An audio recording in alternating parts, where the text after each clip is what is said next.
Analyse la boutique, Chris Beauté Shop. Alors voilà à quoi ressemble la boutique. La boutique, c'est un bon cas d'analyse. Pourquoi? Parce que ça montre un peu les gens qu'est-ce qu'ils peuvent faire en termes de design. Alors premièrement, ici, on n'a pas forcément de logo. Ça pose problème. Ce serait pas mal d'avoir un logo. Et comme ça, pour avoir une charte graphique et 2-3 couleurs directrices qu'on n'a pas ici.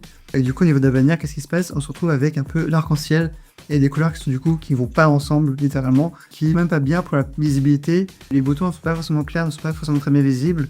L'image n'est pas de bonne qualité, elle est très pixelisée. Moi je recommande d'utiliser Pickwish pour améliorer la qualité de vos images. Là on a quand même un petit texte qui est intéressant, mais le problème il faudra mettre ça plutôt en avant directement, à propos de Christelle esthéticienne.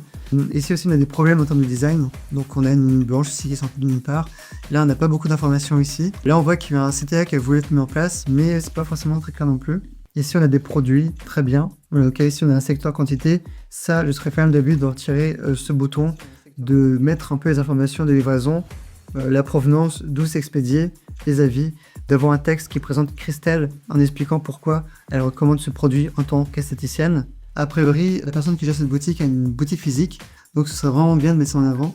Au niveau des images produits, elles sont pas top, il faudra vraiment les refaire. Là, on n'a pas non plus de page vraiment à propos. La partie e-commerce est très mauvaise, elle n'est pas du tout bien faite, elle n'est pas optimisée. Quand on clique sur la bannière, ça nous redirige sur la partie blog. Il y a quand même un très gros travail à faire sur le design, le contenu et la structure du site. Vérifier un peu le travail. Après, c'est vrai que la personne qui a fait ça a quand même bâclé le travail et l'absence de charte graphique. Il y a un gros travail à faire sur cette boutique pour vendre. Merci d'avoir regardé cette vidéo jusqu'au bout. À très vite pour plus d'analyse.